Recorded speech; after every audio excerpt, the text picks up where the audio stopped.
atelier, j'aime le plus parce que c'est plus en contact avec le bois. Donc voilà quoi. Et tes mains, ils permettent de parler avec le bois. Comme Jérôme, ils sont 95, aveugles et malvoyants, à travailler le bois, mais aussi la céramique, l'osier ou le rotin, à l'Institut des aveugles de Style. Pour d'autres, c'est du théâtre, de la cuisine, de la musique, selon leur niveau d'autonomie. Et ça fait plus de 100 ans que ça dure. Les bonnes sœurs des débuts ont depuis cédé le pas aux équipes spécialisées, mais le but de l'Institut reste le même. Et les amener vers plus d'autonomie et construire avec eux un projet de vie qui soit épanouissant.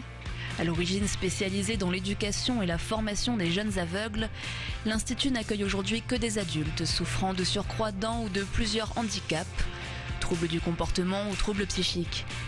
Ici, on vient de toute la France, car seuls 15 instituts similaires existent dans le pays. Nous proposons un hébergement donc à l'année. L'établissement est ouvert 365 jours dans l'année.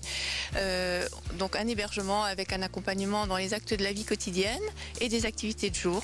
Des activités occupationnelles pour la plupart et pour 15 d'entre eux, une activité de travail, donc rémunérée autour de la restauration de la chaise. Les journées ici se partagent donc entre activités manuelles, cognitives et sportives, piscine, danse et plus inattendu, le vélo grâce à des tandems.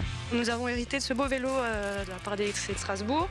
C'est notre deuxième vélo et c'est un vélo à assistance électrique. Ça va nous aider à nous balader, faire la préparation physique pour les gens qui vont faire un petit peu de compétition.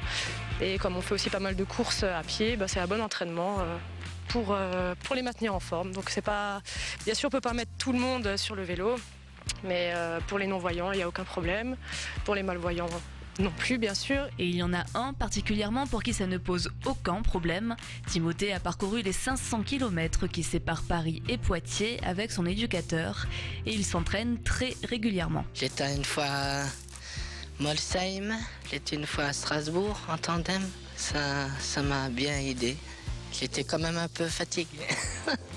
Aider les malvoyants à trouver leur route, la raison d'être de cet institut, foyer d'accueil spécialisé, foyer médicalisé et foyer pour travailleurs handicapés, mais surtout foyer de vie.